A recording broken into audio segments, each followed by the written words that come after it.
Hola a todos, bienvenidos a mi canal Cuenteando. Hoy vamos a continuar con la lectura del libro La isla de los cazadores de pájaros de Peter May. El día de hoy vamos a leer el capítulo 3, así que prepárense para esta lectura. De antemano pido disculpas por el ruido de fondo, pero el día de hoy hay lluvia en Bogotá, vecinos escuchando música, ruido de fondo que es casi imposible de controlar porque se sale de mis manos. Sin embargo, no los iba a dejar sin video. Así que bueno, vamos a estar leyendo el capítulo 3, la página número 28, que ya estuve acá revisando. Capítulo 3. Son 22 páginas que hay que leer el día de hoy, así que hay que ponerse bien cómodos realmente, porque la lectura va a estar medio kilométrica. Déjenme ni yo me acomodo porque me canso de estar en la misma posición. Ok. Capítulo 3. Finn se disponía a recoger su maleta de la cinta transportadora cuando una manzana agarró el asa y se la quitó. Se volvió sorprendido y se encontró con una cara grande y amistosa que le sonreía. Era un semblante redondo y sin arrugas, bajo un cabello negro peinado con abundante gomina que cubría la frente en forma de pico de viuda. Se trataba de un hombre de unos 40 y poco años, ancho de espaldas pero algo más bajo que Finn, que medía 1,82 m. Vestía traje oscuro, camisa blanca y corbata azul. Todo bajo un grueso anorak acolchado de color negro. Estrechó la mano de Finn con la que le quedaba libre. Sargento George Gunn, hablaba con un inconfundible acento de Lewis. Bienvenido a Stornoway, señor MacLeod.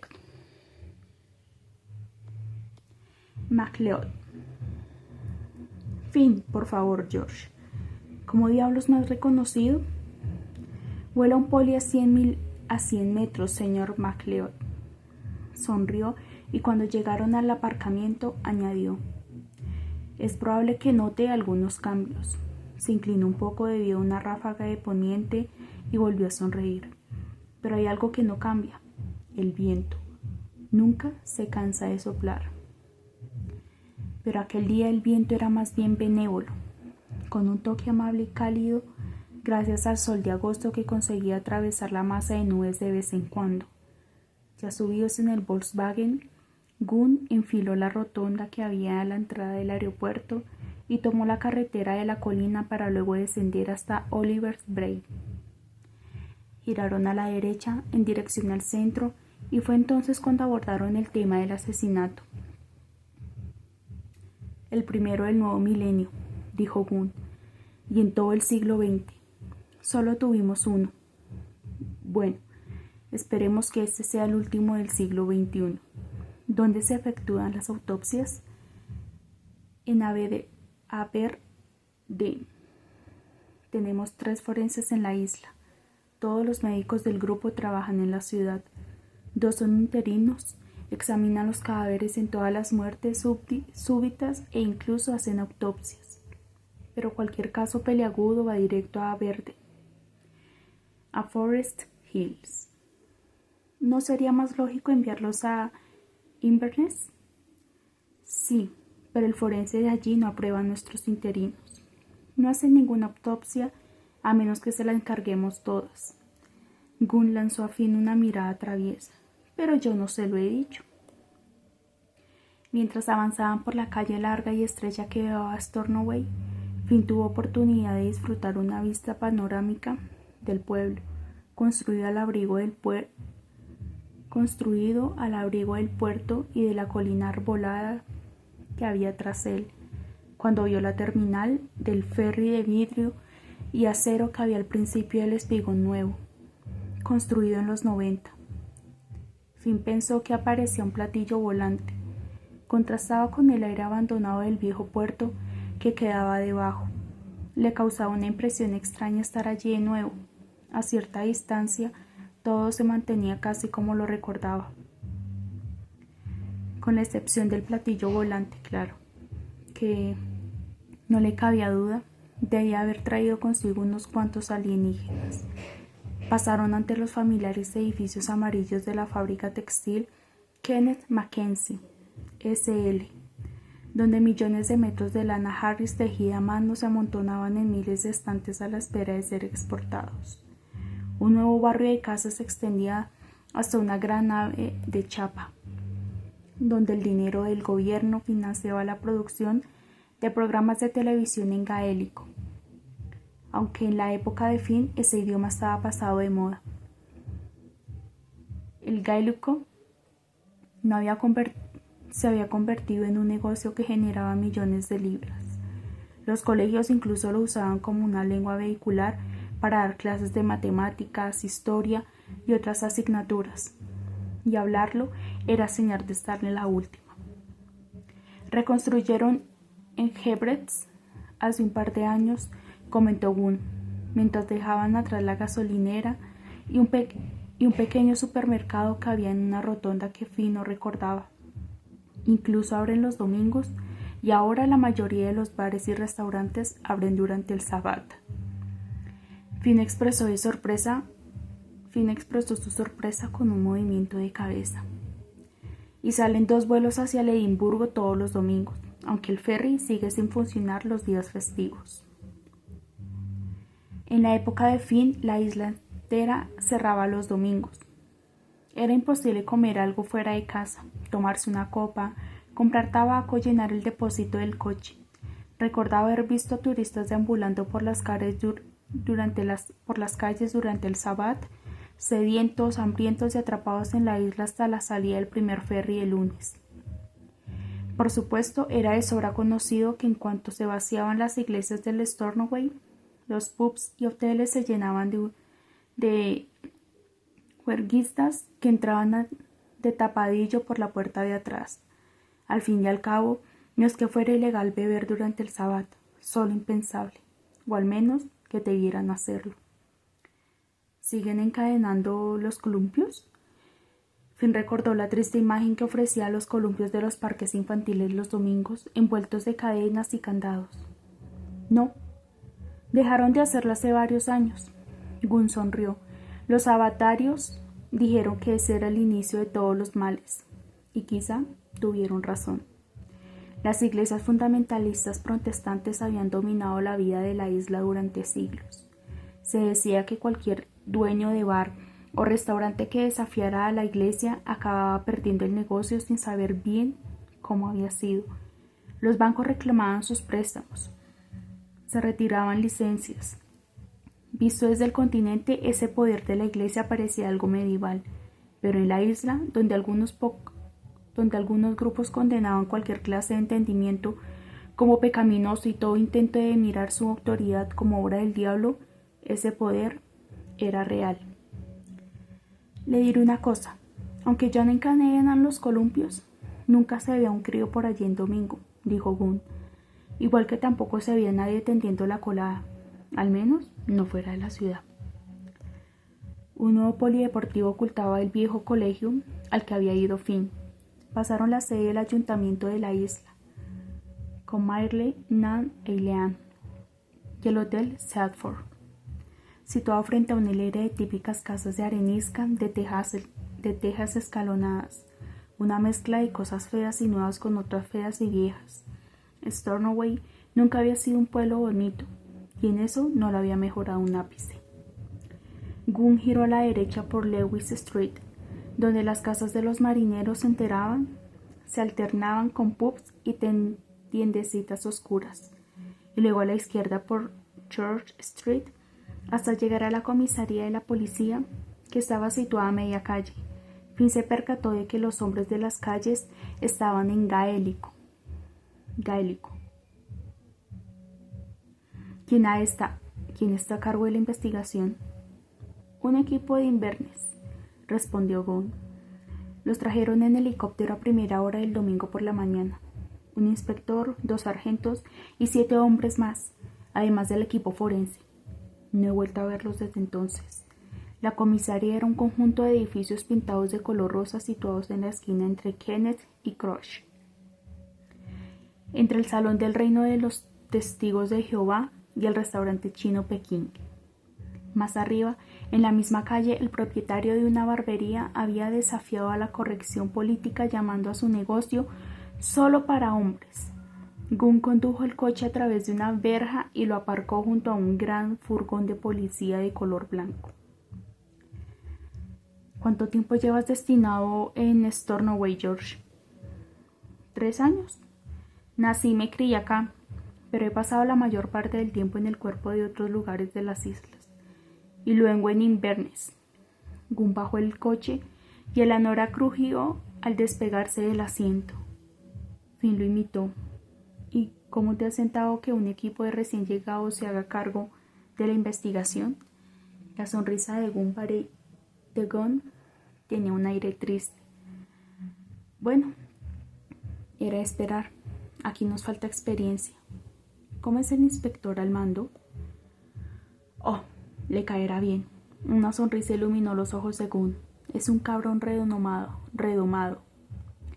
El cabrón redomado era un tipo bajo y fornido, de pelo espeso y rubio, engominado y peinado hacia atrás, que dejaba visible una frente ancha. Tenía cara de rancio, olía rancio, y Finn habría adivinado que era de Glasgow antes de que abriera la boca. Inspector jefe Tom Smith. Se levantó del asiento y fue a estrellarle la mano. Le acompañó en el sentimiento MacLeod. Finn se preguntó si lo sabrían todos, y se dijo que lo más probable era que alguien los hubiera puesto al tanto de sus circunstancias. El apretón de manos de Smith fue fuerte y breve. Volvió a sentarse. Llevaba las mangas de su planchada camisa blanca cuidadosamente recogidas a la altura de los codos y la chaqueta de color pardo claro estaba pulcramente colgada sobre el respaldo de la silla. Y a pesar de que tenía la mesa llena de papeles, en ella reinaba una sensación de orden. Finn se fijó en que las manos de gruesos dedos estaban muy limpias y en que esas uñas habían pasado hacía poco por una manicura. Gracias. La respuesta era ya automática. Siéntese. Mientras hablaba, Smith dedicaba más tiempo a mirar los papeles que a Finn. Dispongo de 13 oficiales, contando con los chicos de aquí, y 27 hombres trabajando en esto. Hay más de 40 agentes en la isla con los que puedo contar. Por fin levantó la cabeza. No estoy muy seguro de para qué lo necesito. No es que me presentara voluntario exactamente, señor. No. Me consta que lo escogió el sistema Holmes. Desde luego idea mía no fue. Hizo una pausa. ¿Algún sospechoso del crimen de Edimburgo? No, señor. Después de 3 meses, he estado de baja durante las últimas 4 semanas. Ya, claro. Dio la impresión de que perdía el interés y volvió a concentrarse en el papeleo. Bueno, ¿y qué gran luz cree usted que puede aportar a la pequeña investigación que tenemos entre manos? No tengo ni idea, señor, hasta que me haya puesto al corriente. Está todo en el ordenador. Sin embargo, tengo una sugerencia. ¿En serio? Smith le lanzó una mirada escéptica. ¿Y cuál es?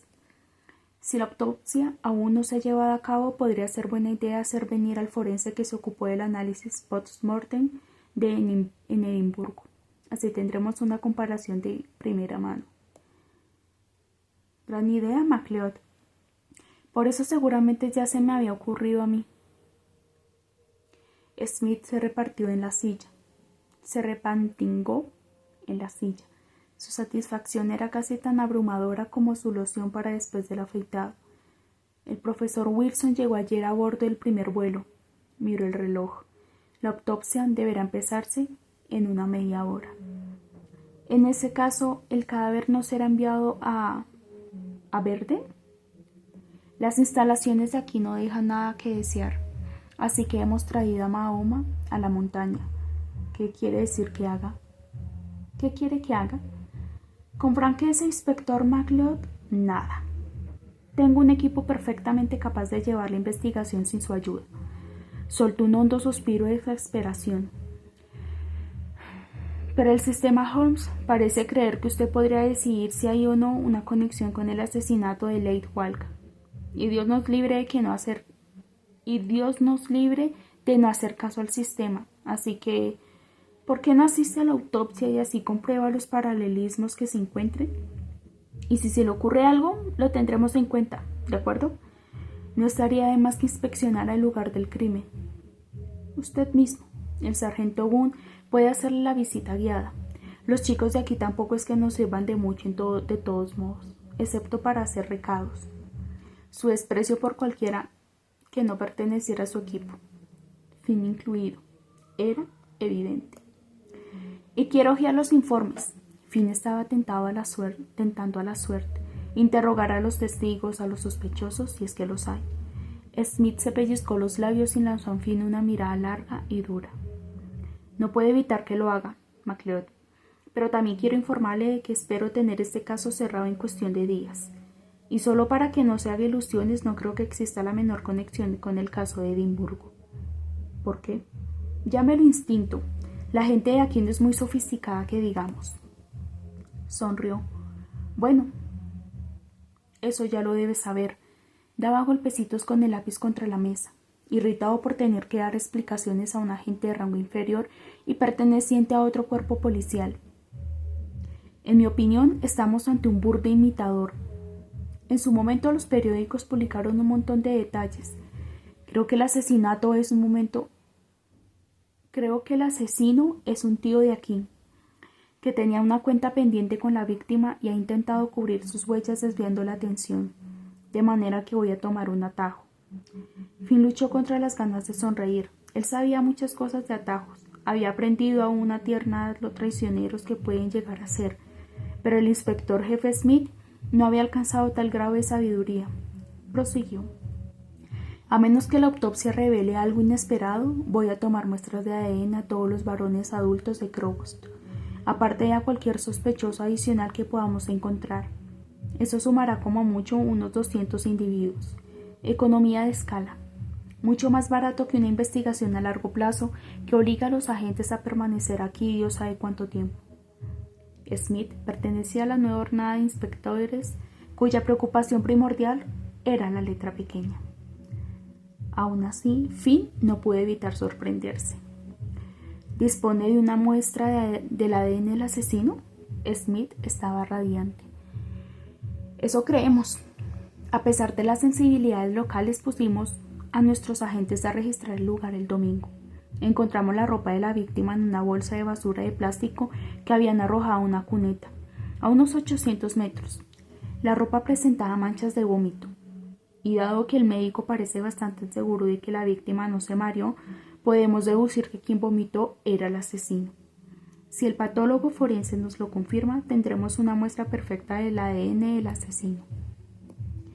A lo largo de Crouch Street y en todo el camino que llegaba hasta el puerto interior, pequeñas cestas de flores oscilaban al viento en un esfuerzo heroico por llevar algo de color a esas vidas grises. Tiendas pintadas de color rosa, blanco y verde se sucedían en la calle, al fondo de la cual Finn atisbó un puñado de botes de pesca amarrados en el muelle que se mecían con el vaivén del océano. Un destello del sol iluminaba el embarcadero blanco de la orilla contraria y hacía destacar las copas de los árboles de los terrenos que rodeaban el castillo de Lewes. ¿Qué le ha parecido el inspector jefe?, dijo Gunn. Creo que en términos generales coincido con tu valoración. Finn y Gunn compartieron una sonrisa irónica. Gunn abrió el coche y ambos montaron. Ese se creó una superestrella. Mi antiguo jefe de Inverness solía decir que esos tipos no son distintos de usted y de mí, que aún tienen que quitarse los pantalones primero por una pierna y luego por otra. Finn se rió. Le gustaba la imagen del inspector jefe Smith debatiéndose para sacar sus gruesas y cortas piernas de los pantalones. Oiga, dijo Gunn, siento no haberle podido facilitar el dato del patólogo. Ni siquiera sabía que estaba en la isla. Eso le demuestra hasta qué punto me tienen en el limbo. No pasa nada. Finn desechó la disculpa con un gesto. En realidad, conozco bastante bien a Angus. Es un buen tipo, y al menos estará de nuestro lado. Salieron marcha atrás hacia la calle. ¿Por qué crees que Smith no asiste a la autopsia en persona? Tal vez sea remilgado. No sé. Un hombre que se echa tanta loción no puede ser demasiado sensible. Sí, eso es verdad. Hay muchos cadáveres que huelen mejor que él. Dejaron Kenneth Street y tomaron Bay Head, en dirección a la salida norte de la ciudad. Por la ventanilla, Finn contempló el parque infantil, las canchas de tenis, la bolera, los campos de deporte y la pista de golf que había en la colina. Al otro lado de la calle, vio la aglomeración de tiendas pequeñas que se sucedían unas tras otras bajo las ventanas de las buhardillas. Era casi como si no se hubiera ido nunca. En los 80, los viernes y sábados por la noche, los Claveles solían pasearse por aquí con sus coches de cuarta mano. Y aún lo hacen, como un reloj todos los fines de semana. Procesiones enteras. Finn pensó en la triste existencia que llevaban aquellos chicos. Poco o nada que hacer, sofocados por una sociedad que seguía dominada por una religión sin alegría. La economía iba de capa caída, el paro crecía. Abundaba el alcoholismo y la tasa de suicidios estaba por encima de la media nacional. La motivación para vivir era tan intensa en esos días como lo había sido 18 años atrás. El hospital de las Islas Occidentales se había construido nuevo en época de Finn para reemplazar el viejo hospital de la colina situado debajo del monumento a los caídos. Era un edificio bien equipado, moderno, mejor que muchos de los que atendían a poblaciones urbanas en el continente. Al dejar McLeod Road, Finn vio la estructura de 2 pisos que formaba un ángulo de 30 grados alrededor de una zona de aparcamiento en expansión. Gunn condujo hasta los pies de la colina y giró a la derecha, hacia un área de estacionamiento restringido. El profesor Angus Wilson estaba esperando en el depósito de cadáveres, con las gafas apoyadas sobre el gorro y la mascarilla colgando por debajo de la barbilla, dejando entrever una barba espesa y áspera de color cobrizo metálico veteada de plata. Llevaba un delantal de plástico por encima del pijama de cirujano verde y una bata de algodón de manga larga.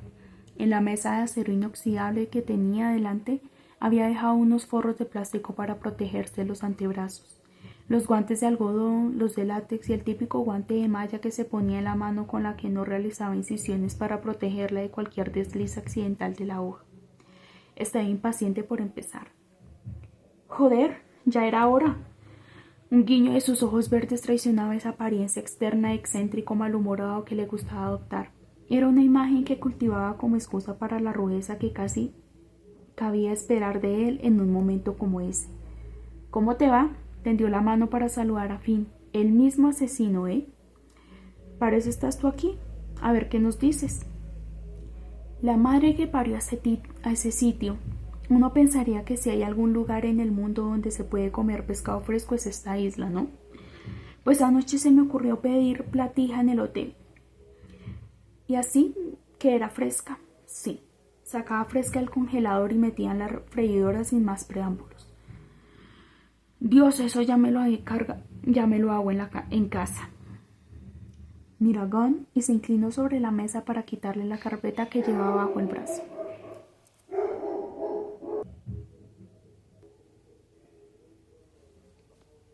Retomemos. Aquí está el informe y las fotos. Sí. Gunn fue a estrecharle la mano. Sargento George Gunn. Pero el profesor ya tenía la vista puesta en el informe y las fotos. Así que Gunn se quedó con la mano en el aire. Encontraréis forros para zapatos, gafas, mascarillas y batas en la sala de patología al otro lado del pasillo. ¿Quiere que nos lo pongamos todo?, preguntó Gunn. Finn se dijo que quizá hacía tiempo que no asistía a una autopsia. No, el profesor levantó la cabeza. Quiero que caigáis una montaña con todo y le prendáis fuego. Sus ojos centellaron. Claro que quiero que os pongáis esas putas cosas. A menos que os apetezca pillar el SIDA o cualquiera de las partículas virales que viajen en el polvo de los huesos que llenara el aire cuando apoye la sierra giratoria en el cráneo de la víctima. La opción B es que os quedéis fuera, señaló con la mano al ventanal que daba al pasillo. Pero en ese caso no oiréis ni una maldita palabra de lo que digo. Por Dios, exclamó Gunn mientras ambos se ponían todas las prendas protectoras en la sala de patología. Y yo pensaba que el inspector jefe era malo. Finn se rió y casi se desmayó al oírse. Era la segunda vez que se reía aquel día y hacía mucho que eso no le pasaba. Tardó un momento en recuperarse. Angus no es malo. Ladra más que muerde. Si me mordiera, iría a que me pusieran la antirrábica. Gunn seguía ofendido por la lengua afilada del forense. Cuando entraron de nuevo en el depósito, el profesor había diseminado las fotos por casi todo el espacio disponible. Examinaba la ropa de la víctima en la mesa. El acero inoxidable estaba cubierto por una gran sábana de papel de estraza blanco para recoger cualquier fibra suelta o resto seco de vómito que se desprendiera de la tela. El día de su muerte, la víctima llevaba un forro polar con cremallera, camiseta blanca y tejanos azules. Al final de la mesa estaban las zapatillas de deporte, grandes y de un blanco sucio. El forense se había puesto los guantes de protección y con la ayuda de una lente en aumento que sostenía en la mano izquierda manipulaba concienzudamente con unas pinzas los restos secos del vómito que había en el forro polar azul marino. ¿No me habías dicho que la víctima se llamaba como yo? Nunca lo llamaban Angus, dijo Finn. Todos lo conocían por Ángel. Podías enviarle una carta dirigida a Ángel, Ness, Isla de Lewis, desde cualquier rincón del mundo y seguro que la habría recibido. El sargento Gunn demostró su sorpresa. No sabía que lo conociera, señor MacLeod. Fuimos juntos al colegio. Su hermano pequeño estaba en mi clase. Ángel, el profesor Wilson seguía concentrado en las pinzas. ¿Acaso tiene alas? El apodo era más bien irónico. Ah, quizá eso explica por qué alguien quería matarlo. Puede ser. Te tengo bichejo. El profesor se incorporó y levantó las pinzas hacia la luz con lo que parecía una cuenca blanca sujeta con delicadeza entre ambos extremos. ¿Qué es eso?, preguntó Gunn. ¿Un fantasma? Los observó sonriendo. El fantasma de una pastilla. Una de esas píldoras de acción retardada. La cápsula está llena de microporos que van soltando la medicina poco a poco. Esta está vacía, pero a veces las cápsulas se mantienen en el estómago durante horas después de haber cumplido con su función. Son de lo más corriente. ¿Tiene alguna importancia para nosotros?, inquirió Finn. Tal vez sí, tal vez no. Pero si el vómito pertenece al asesino, podría decirnos algo de él que no habríamos sabido de sin ella. La medicina que contenía puede parecer o no en un examen toxicológico, pero en cualquiera de los casos averiguaremos de qué se trataba. ¿Cómo? El profesor acercó la lente del aumento a la diminuta cápsula. Con esto no se alcanza a verlo, pero si lo colocamos bajo un microscopio más potente encontraremos números o letras en la superficie. Incluso el logotipo de la empresa farmacéutica. Podemos comparar esas marcas con las que aparecen en los catálogos de medicinas para identificar a qué producto corresponde. Puede que tardemos un poco, pero lo lograremos. Depositó la cápsula en una bolsa de plástico y la selló. Nos hemos vuelto unos cabrones muy listos hoy en día. ¿Y qué hay del ADN? Finn se fijó en las manchas secas de comida sin digerir que estaban pegadas a la tela del forro polar, sin tener la menor idea de a qué pertenecía. Al parecer daba igual lo que comieras. Fuera lo que fuese, todo parecía salir siempre en forma de puré de zanahorias cortadas a dados. ¿Podrás sacar algo de ahí? Oh, supongo que sí.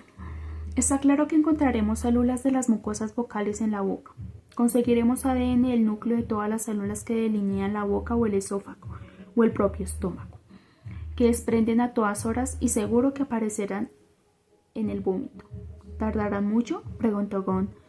Si hacemos llegar la muestra al laboratorio de ADN a primera hora de la tarde, Con la extracción y la amplificación deberíamos recibir el resultado mañana después del mediodía.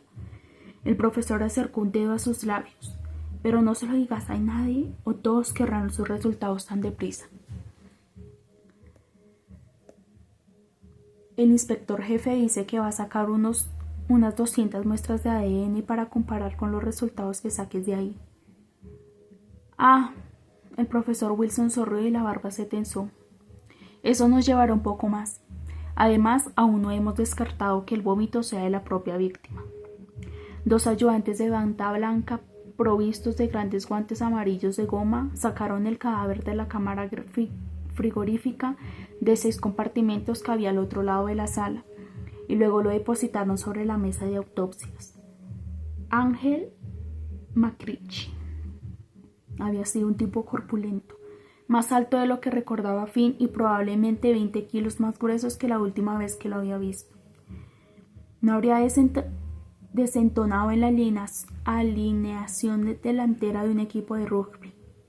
El espeso pelo negro que había heredado de su padre clareaba ya bastante, y era más plateado que negro. La muerte había conferido un tono lívido y grisáceo en su piel. Los labios que antes amenazaban y los puños que tendían a golpear yacían ahora inertes, incapaces de infligir el daño físico y emocional que con tanta facilidad habían prodigado durante todos los años de su infancia. Finn intentó mantenerse frío, pero incluso la presencia de Ángel muerto lo ponía tenso. Se le hizo un nudo en el estómago que le provocó un mareo real. Posó los ojos en la tremenda abertura que cruzaba el abdomen de la víctima. A través de la cavidad abdominal aparecían trozos hinchados del reluciente y sonrosado intestino delgado, sujetos por una capa de grasa que recibía el nombre mesenterio, algo que Finn había aprendido durante la autopsia del cadáver de Edimburgo. También parecía haber un cúmulo de tripas empujando hacia afuera. Las piernas presentaban manchas de sangre seca y fluidos corporales. El pene, pequeño y flácido, recordaba un higo seco. Finn se volvió y se percató de que el sargento Gunn había retrocedido hasta el fondo de la sala, hasta casi apoyarse en la ventana. Estaba muy pálido.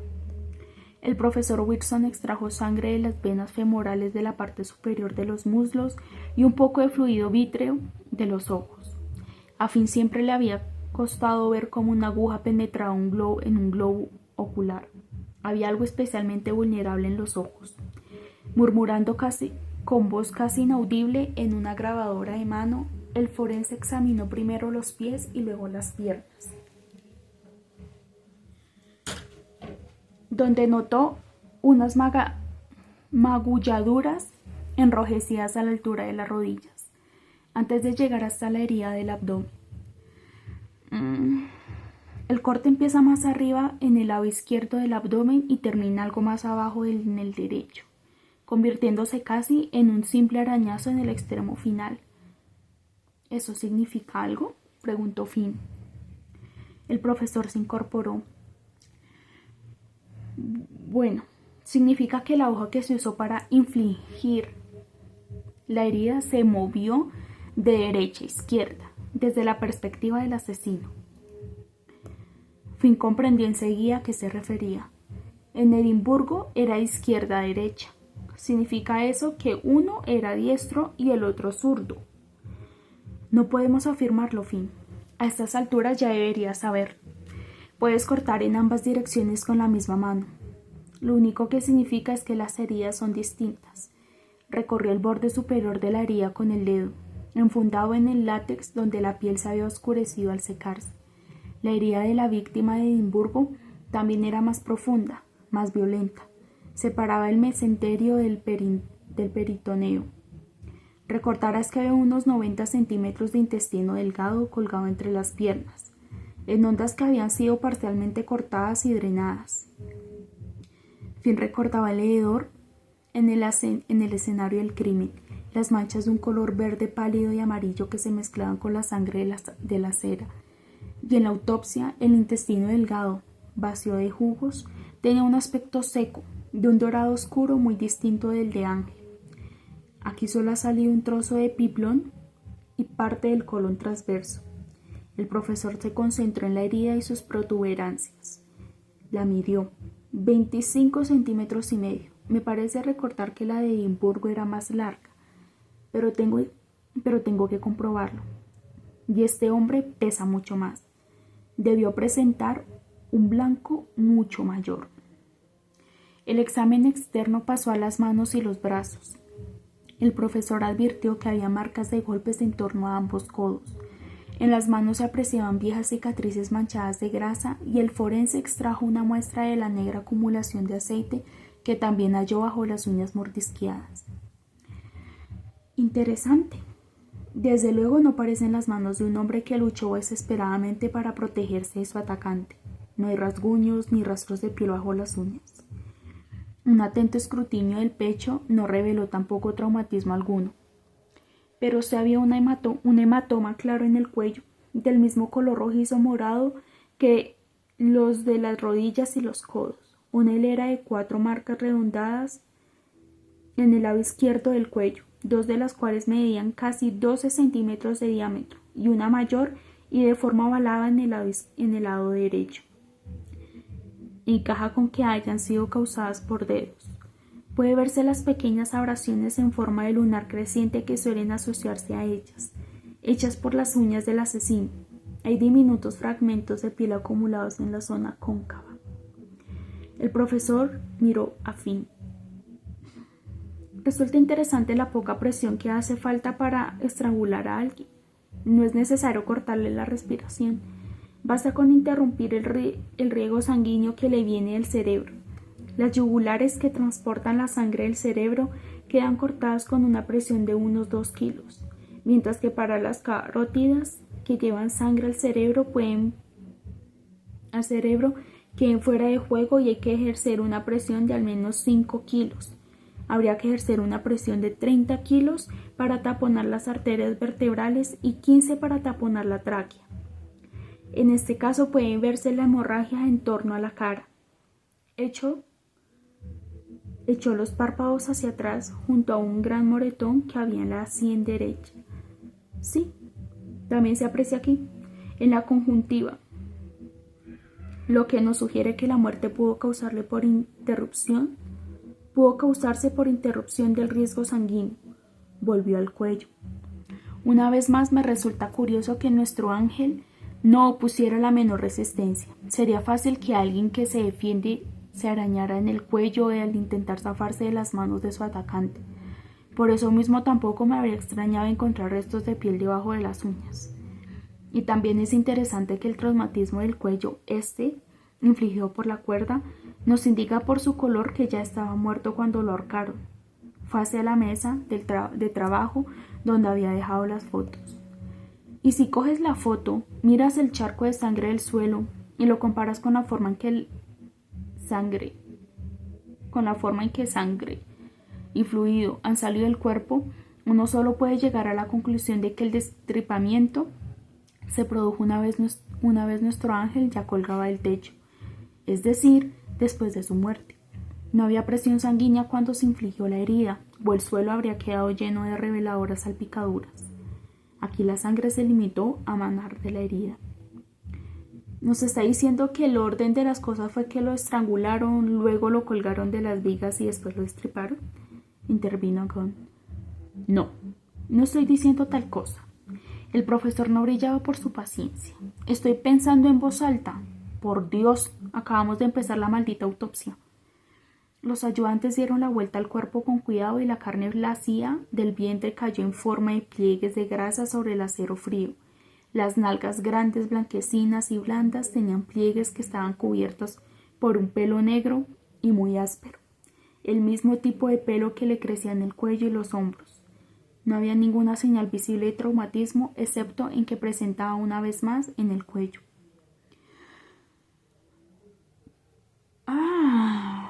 El profesor meneó la cabeza decepcionado. Casi esperaba encontrar las raíces de las alas de los omóplatos. Se concentró en el cuero cabelludo y empezó a trabajar a conciencia el pelo, separándolo una y otra vez como quien busca piojos. ¿Crees que a lo mejor encuentras cuernos?, dijo Finn. ¿Te sorprendería? No.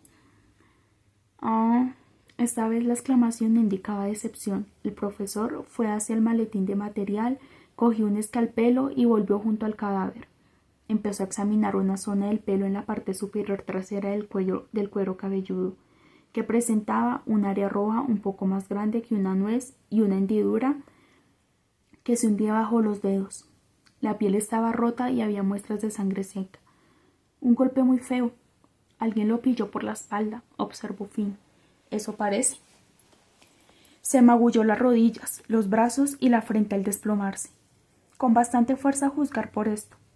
La forma de la hendidura en el cráneo indica que lo golpearon con un tubo metálico, un bate de béisbol o algo redondo con ese estilo.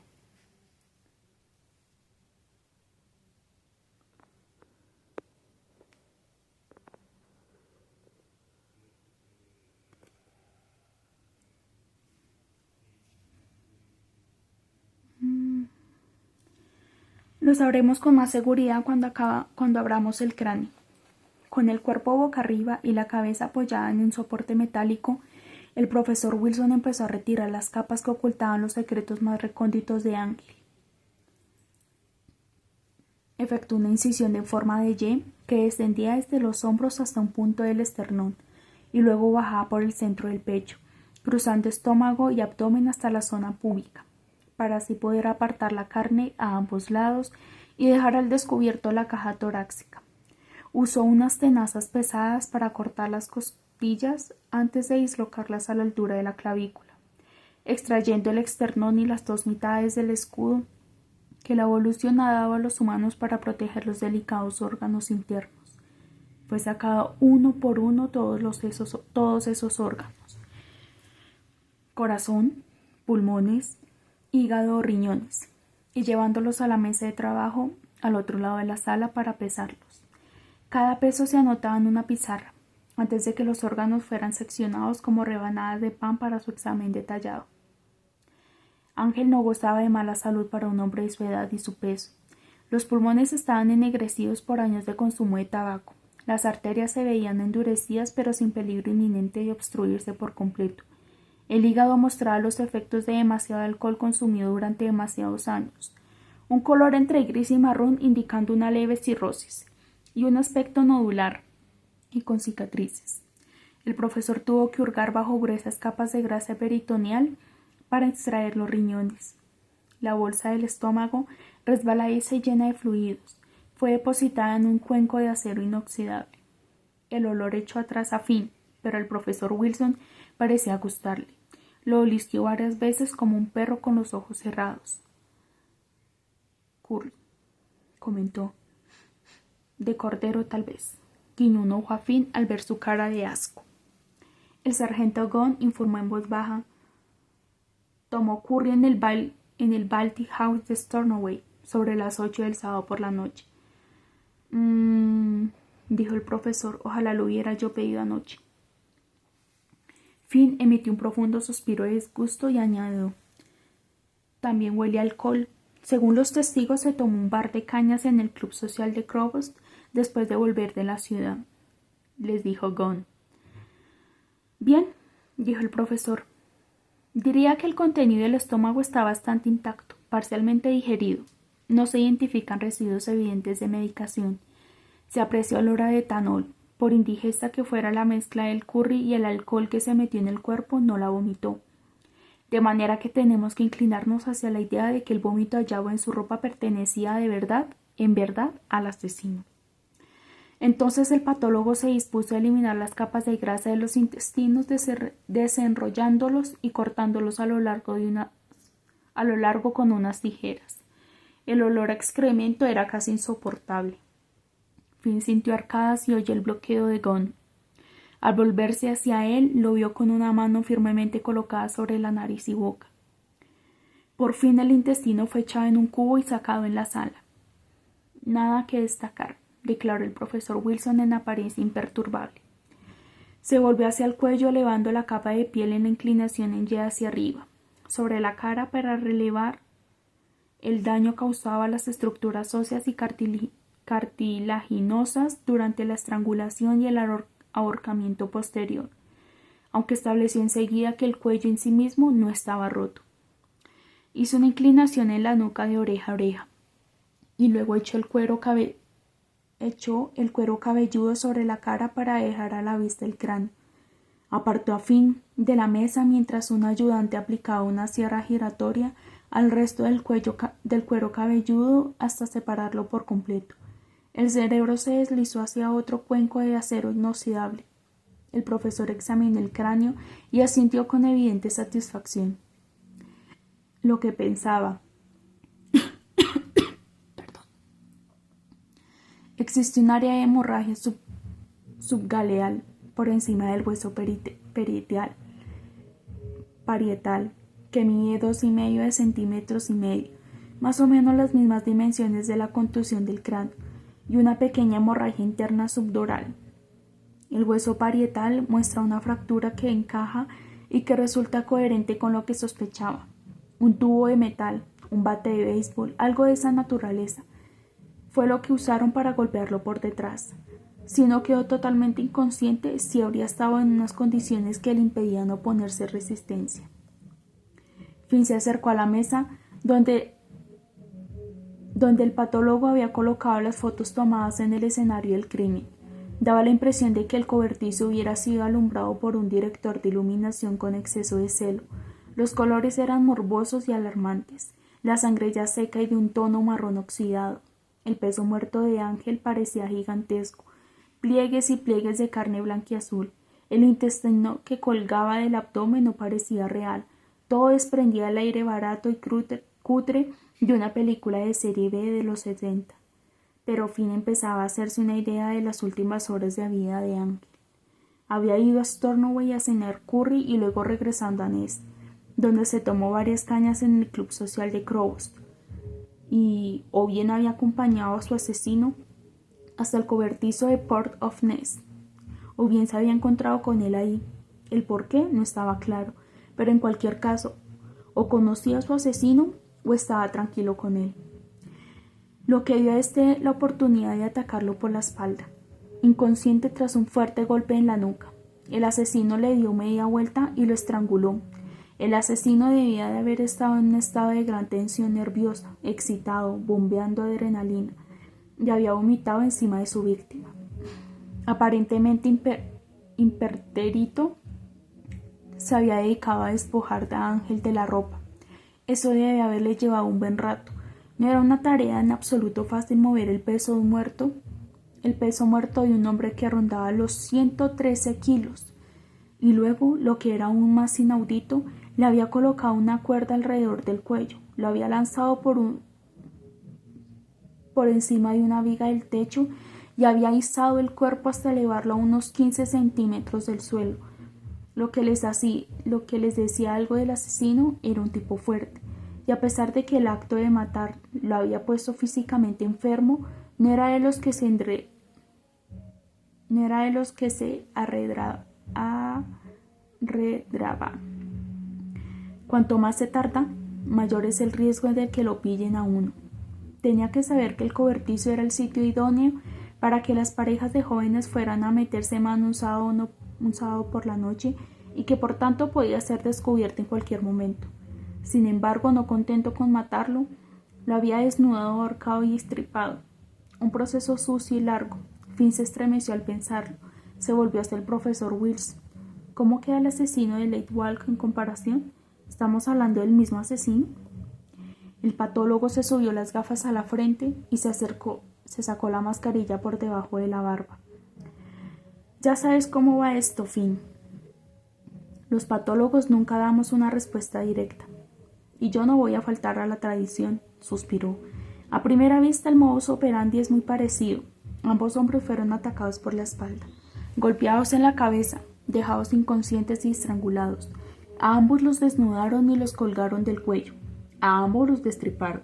Sí, se aprecian diferencias en el ángulo y la profundidad de la herida, y el asesino de Ángel se afectó tanto que acabó vomitando sobre su víctima. Ignoramos si eso pasó en Edimburgo. No había el menor rastro de vómito sobre el cadáver y nunca se halló su ropa. Lo que sí encontramos en ese cuerpo, te acordarás, eran fibras de alfombra, lo que parece indicar que la víctima había sido asesinada en otro lugar y luego trasladada a Lake Walk para el numerito de ahorcamiento. No cabe duda de que en Edimburgo había menos sangre, lo que seguramente significa que pasó más tiempo entre la muerte de la víctima y el destripamiento. El profesor inició el proceso de recomponer el cuero cabelludo que tenía sobre la mesa. El caso es, Finn, que si las circunstancias y el entorno son tan diferentes, los detalles también tienen que serlo. De manera que, sinceramente, sin pruebas definitivas que apoyen una u otra opción, resulta imposible decir si estos asesinatos fueron cometidos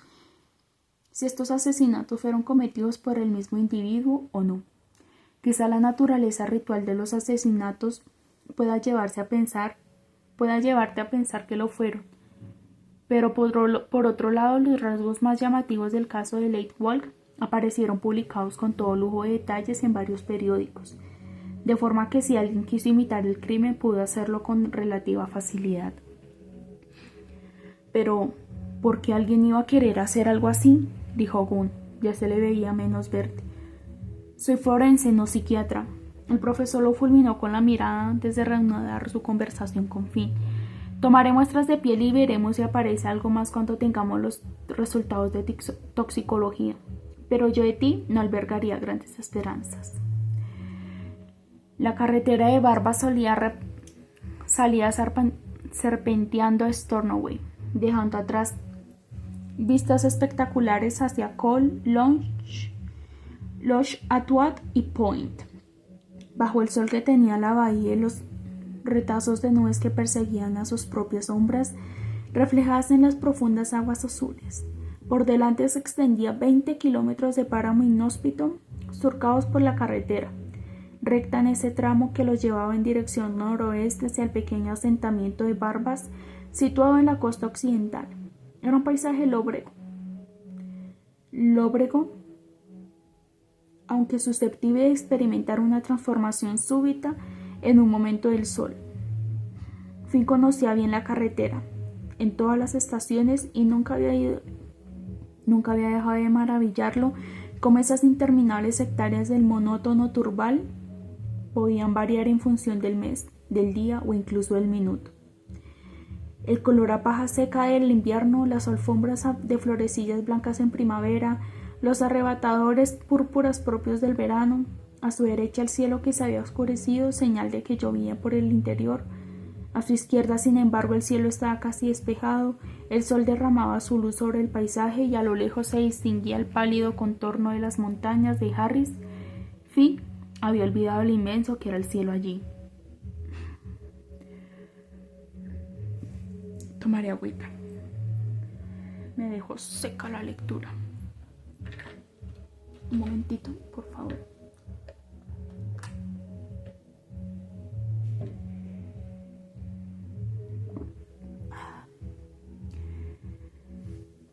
Finn y Gunn prosiguieron el trayecto en silencio, con las mentes pobladas de imágenes de la carnicería forense que habían presenciado en el depósito.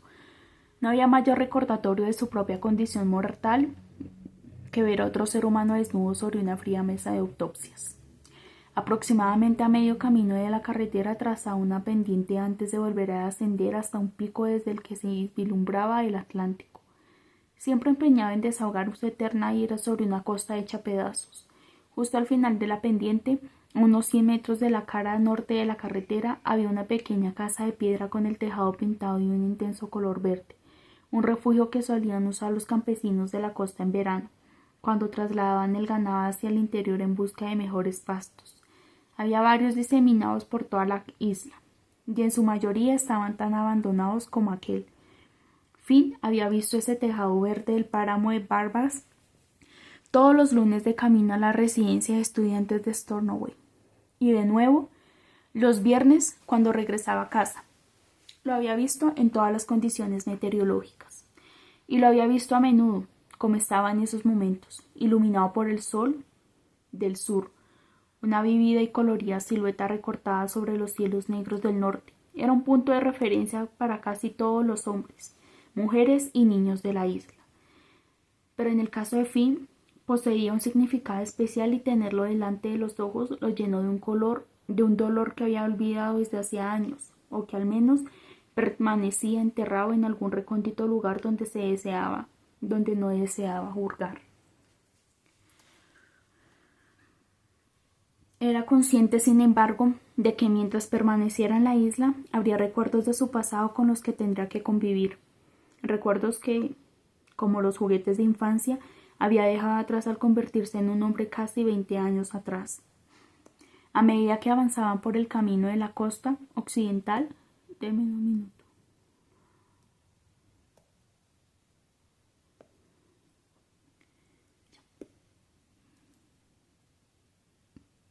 A medida que avanzaban por el camino de la costa occidental, Finn se iba sumergiendo más y más en ese pasado, sumiéndose en el silencio mientras Gon conducía. Laicas extensiones de carretera vacía unían asentamientos lúgubres y desnudos en torno a iglesias de denominaciones variadas. La Iglesia de Escocia, la Iglesia Unida y Libre de Escocia, la Iglesia Libre de Escocia, la continuación de la Iglesia Libre de Escocia, las Whitfriars, como la conocían todo el mundo. Cada una suponía una incisión de la anterior. Cada una de ellas era el testimonio de la incapacidad de los hombres para ponerse de acuerdo. Cada una de ellas era un punto de unión desde el que odiar y desconfiar de las demás. Contempló la sucesión de pueblos como imágenes en movimiento en un viejo álbum de fotos.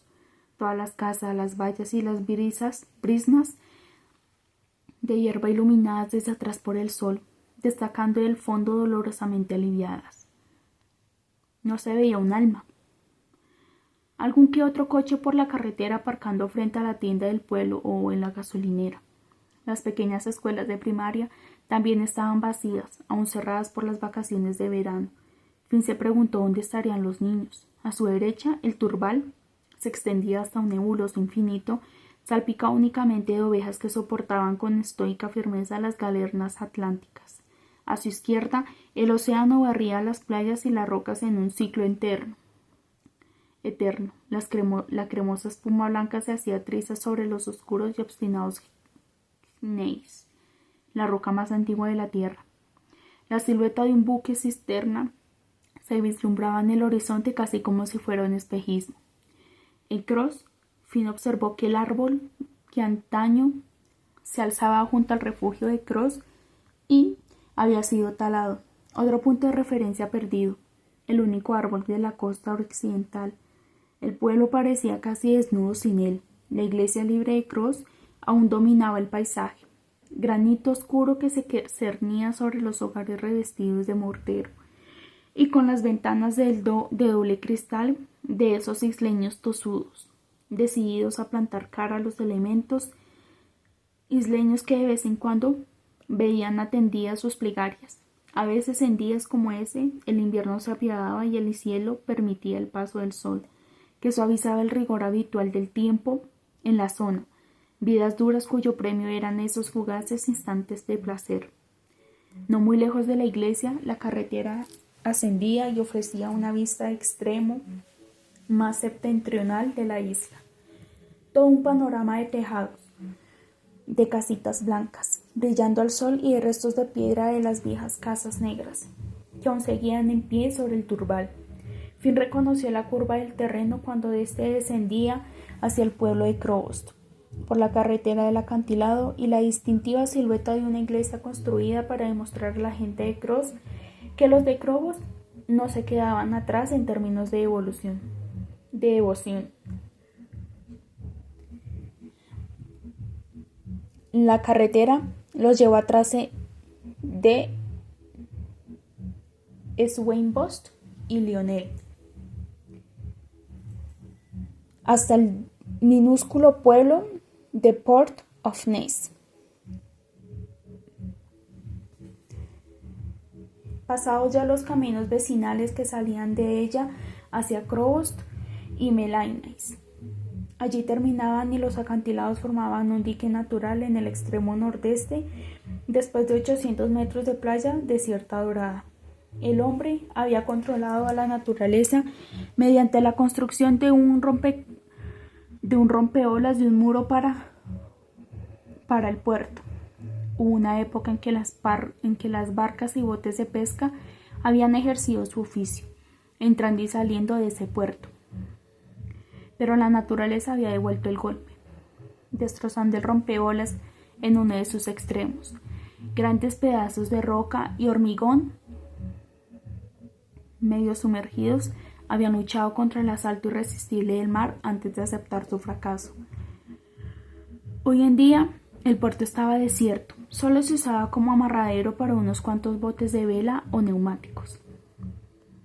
Gunn aparcó a las afueras de la Ocean Villa frente a la carretera del puerto. La cinta negra y amarilla que cruzaba la vía para evitar el acceso al escenario del crimen temblaba por el azote del viento. Un agente de uniforme, apoyado contra el muro de la Harbour View Gallery, se apresuró a tirar el cigarrillo, al ver que era Gunn quien se apeaba del coche. Algún gracioso había sustituido la O y la R por una P, una U y una T, en la señal que rezaba hacia la rodilla y que apuntaba en dirección al puerto. Finn se preguntó si se trataba de una referencia a la sucesión de chicas adolescentes que habían perdido su virginidad a lo largo de los años en el mismo cobertizo donde el sábado había muerto un ángel caído. Pasaron por encima de la cinta policial y siguieron el sinuoso camino que descendía hacia el cobertizo del puerto. Había marea alta, algunas verdes, sobre arena amarilla. Un barco de vela y varios botes neumáticos estaban amarrados todos juntos en el muro interior. Sobre ellos se acumulaban las cestas de pesca.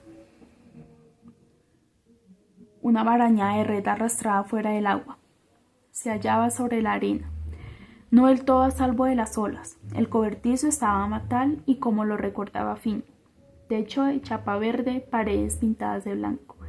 Su lado derecho quedaba abierto y expuesto a los elementos. Dos ventanucos del muro trasero daban a la playa. En la parte izquierda había dos grandes puertas de madera. Una estaba cerrada y a través de la otra, solo entornada, podían entreverse una barca cargada sobre un remolque. Había más cinta amarilla y negra. Entraron a la semipenumbra de la mitad cerrada del edificio.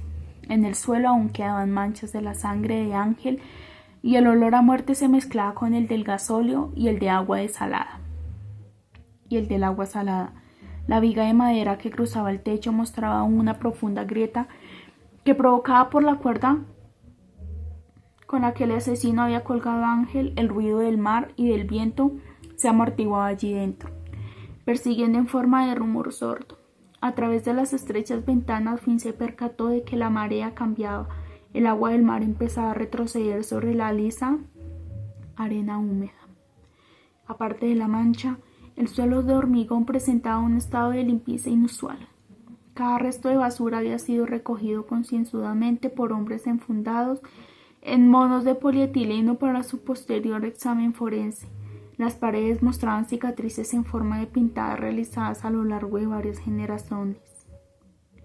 Citas eruditas del estilo de Murdo es marica. Ana quiere a Donald. Y ese clásico atemporal que leen por el culo al Papa. Finn lo encontró tremendamente deprimente. Salió al exterior, se situó en la parte abierta del cobertizo y respiró hondo. Un columpio improvisado colgaba de las vigas. Dos talones de madera unidos con cuerda de plástico de color naranja formaban el asiento, la misma cuerda naranja que se había usado para colgar a Ángel de la viga. Finn notó que Gunn estaba a su espalda y dijo sin volver la cabeza: ¿tenemos alguna idea de por qué alguien habría querido matarlo? Perdón. Enemigos no le faltaban, señor MacLeod. Usted debería saberlo. Hay toda una generación de hombres en Crobos que ha sufrido un momento u otro a manos de los hermanos McCritchie. Desde luego. Finn escupió al suelo como si el recuerdo le provocara mal sabor de boca. Yo fui uno de ellos. Se volvió con una sonrisa en los labios. Quizá deberías interrogarme sobre dónde estuve el sábado por la noche. Gunnar con una requeja. Quizá sí, señor MacLeod. ¿Te importa si damos un paseo por la playa, George? Ha pasado mucho tiempo. La playa quedaba delimitada por acantilados bajos y desmoronados que no alcanzaban los 10 metros de altura, y en su extremo más alejado la arena cedía el paso a unos salientes rocosos que se internaban con indecisión en el agua, como si quisiera comprobar su temperatura. Por encima de las rompeolas se vislumbraban extraños conjuntos de rocas agrupados en ciertos puntos de la bahía. De niño, Finn había pasado horas en esa playa, buscando restos, cazando cangrejos en los charcos de las rocas, escalando los acantilados. Él y Gon dejaron un rastro visible en la arena. La cosa está, dijo Finn, en que haber sido acosado en el colegio hace 25 años no supone un buen motivo para el asesinato. No solo estaban esos, señor MacLeod. Había más gente de la que parece que quería ajustarle las cuentas. ¿Cómo quién, George? Bueno, para empezar, había 2 denuncias en su contra en el juzgado de Stornoway. Una por agresión, otra por violación. Ambas, en teoría, aún sujetas a investigación. A Finn le sorprendió solo la denuncia por agresión. A menos que hubiera cambiado mucho desde que lo conocí, Ángel McRitchie siempre andaba metido en peleas, pero eran cosas que quedaban zanjadas de una forma u otra, ya fuera puñetazos en el aparcamiento o con unas cañas en el bar. Nadie acudió nunca a la policía. Ya. Pero es que este no era el del pueblo, ni siquiera de la isla, y no cabe duda de que Ángel le dio una tunda, pero no pudimos encontrar a nadie que admitiera haberlo visto. ¿Qué pasó? Bueno, se trata de uno de estos activistas por los derechos de los animales de Edimburgo. Chris Adams se llama. Es director de campaña de un grupo denominado Aliados de los Animales. Finn soltó un bufido. ¿Y qué hacía por aquí? ¿Proteger a las ovejas de los salidos que los acosan cuando cierran los bares los viernes por la noche? Gon se rió. Haría falta algo más que un ecologista para acabar con eso, señor MacLeod. Se le borró la sonrisa. No. Está aún intentando acabar con la caza de las gugas de este año. Finn lanzó un silbido suave. Dios. Era algo en lo que no pensaba hace 10 años. Desde hacía años. Guga era la palabra gaélica que dominaba un alcatraz joven, ave que se convertía en el objetivo de los hombres de Crobos durante 2 semanas al año, en agosto, cuando iban a cazarlos a una roca situada a 80 kilómetros al noroeste del extremo de Lewis. Ansiage. Anguier la llamaban. La roca casi 100 metros de acantilados inhóspitos que se alzaba en pleno océano norte. Rocas que cada año constituían el asentamiento de nidos de alcatraces. Era una de las colonias más importantes del mundo y los hombres de Ness llevaban más de un siglo realizando este peregrinaje anual, cruzando mares procelosos en botes descubiertos para hacerse con las presas. Actualmente se iba en barco. 12 hombres de Crobos, el único pueblo de Ness que aún conservaba la tradición, vivían en esas rocas durante 14 días aferrándose aún los acantilados a pesar del tiempo inclemente, arriesgando su vida y su integridad para capturar y matar a las crías del alcatraz de sus nidos. En un principio ese viaje obedecía a la necesidad de alimentar a los habitantes del pueblo. Hoy en día, el guga se había convertido en una exquisitez que generaba una gran demanda en toda la isla, pero una disposición parlamentaria limitó la caza a solo 200 espécimes, una dispensa especial que consta en la Ley de Protección de Aves y que se aprobó en la Cámara de los Comunes en Londres en 1954.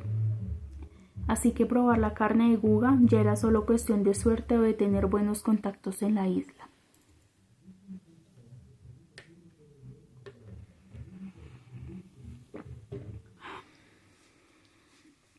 A Finn se le hizo boca agua al recordar el sabor aceitoso de la carne, condimentada con sal y luego hervida. Tenía la textura del pato y el sabor del pescado. Algunos decían que era un gusto adquirido, pero Finn había crecido con él. Era el regalo del verano. 2 meses antes de que los hombres partieran hacia la roca, él empezaba ya a anticipar su sabor, de la misma forma que cada año se regordeaba con el del salmón que se pescaba furtivamente.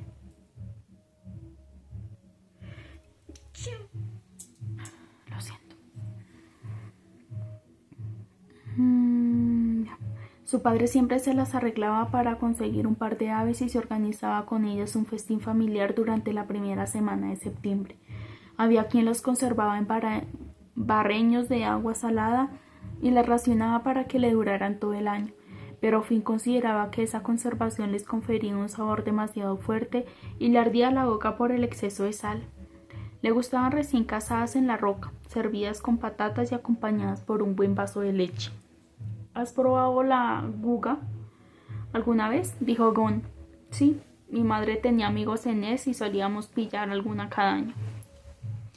¿Así que estos aliados de los animales intentan parar la caza? Exactamente. Ángel era un habitual en la roca, ¿no? Finn recordó que la única vez que había estado entre los 12 hombres de Krobos era ya el segundo viaje de Ángel. El recuerdo que fue como una sombra pasajera. No fallaba nunca. Él era el cocinero, de manera que no debió de tomarse muy bien que alguien intentara poner fin a eso. No, Gun meneó la cabeza, igual que todo el pueblo, lo que explica por qué no hemos encontrado ningún testigo de lo que pasó. ¿Le hizo mucho daño? Bastante moretones en la cara y en el cuerpo. Un par de costillas rotas, nada muy grave, pero el chico se va a acordar de esto durante un tiempo. ¿Y por qué sigue aquí? Porque no pierde la esperanza de poder detener el bote que lleva a los hombres a la roca. Maldito chiflado. Un grupo de ecologistas llega a su ayuda en el ferry de mañana. ¿Cuándo deben partir hacia Angeir? La mera pronunciación del lugar hizo que un leve escalofrío recorriera el cuerpo de Finn. En algún momento de mañana pasado, depende del tiempo. Habían alcanzado el extremo de la playa y Finn empezó a subir por las rocas. No llevo el calzado adecuado para esto, señor MacLeod. Gon resbaló sobre una roca negra lisa. Conozco un camino que sube hasta la cima del acantilado, repuso Finn. Vamos, es fácil. Gon se avanzó tras él, casi a gatas, mientras ambos descendían por un estrecho sendero pedregoso que se cortaba antes de dar paso a una serie de peldaños naturales, aunque irregulares, que los condujeron a la cima. Desde allí contemplaron la amplia vista de Marchar hasta las casas de Krobos, enclavadas en la pendiente de la carretera del acantilado, construidas en torno a la lúgubre y dominante presencia de la iglesia libre, donde Finn había pasado tantos domingos fríos y deprimentes durante su infancia. El cielo se oscurecía presagiando lluvia y a Finn la olió en el aire, igual que había hecho de niño. Estaba eufórico por la excursión y disfrutaba de la vigorosa caricia de la brisa, que iba cobrando fuerza. Angeir se había borrado de su mente. Gon estaba sin aliento y preocupado por las rozaduras de sus relucientes zapatos negros. Hace mucho que no hacía algo así, dijo Finn. Yo soy de ciudad, señor MacLeod. George jadeaba. No lo había hecho nunca. Finn sonrió. Pues te sentirá bien, George. No recordaba cuándo se había sentido tan satisfecho por última vez. Dime, ¿crees que nuestro defensor de los animales se cargó a Ángel McCritchy como venganza por la paliza? No del perfil. Es un poco, buscó la palabra adecuada, blando. ¿Sabe a lo que me refiero?